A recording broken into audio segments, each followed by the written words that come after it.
Brought to you by Penguin.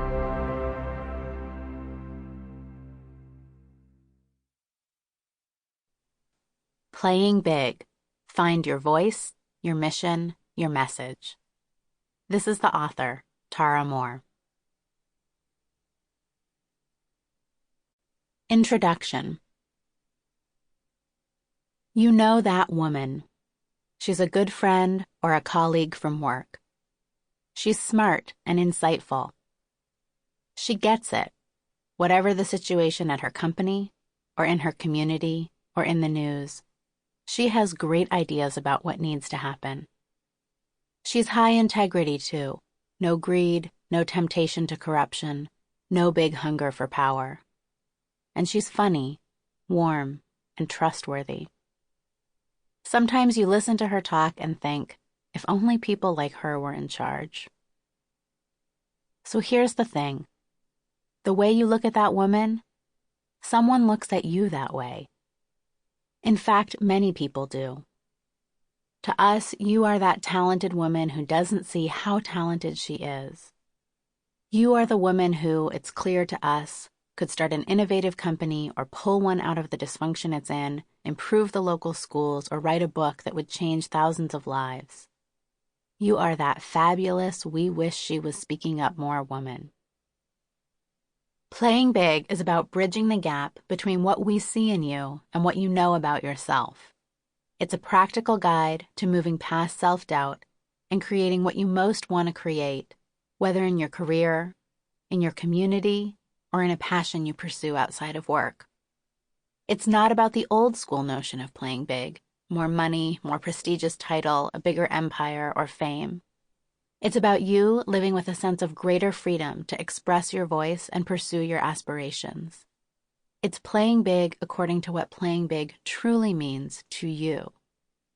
And if you don't know what playing big looks like for you yet, the ideas and tools here will help you discover that. This playing big is not about climbing the ladder within broken systems. It's about learning how to use your voice to change those systems. It's not about opting in or opting out, according to our society's current thinking around what women should and shouldn't be doing. It's about turning away from those narrow labels, refocusing your attention on your longings and dreams, and playing big and going for them. This book was born out of a frustration and a hope.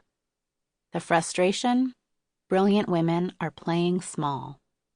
The hope? That our world could be changed for the much, much better by our greater participation. Nisha was one of my first coaching clients. In her early 30s, long, flowing black hair, always in bright colors that brought to life her beautiful face. Nisha was a mid-level program manager at a nonprofit organization. She was known there as a quiet, organized administrator, good at implementing others' plans. Yet in our coaching sessions, I got to know a very different Nisha.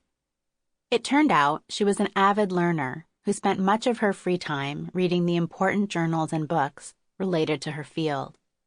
She was a creative thinker, full of ideas for how her organization could improve its work by incorporating the latest thinking in the industry.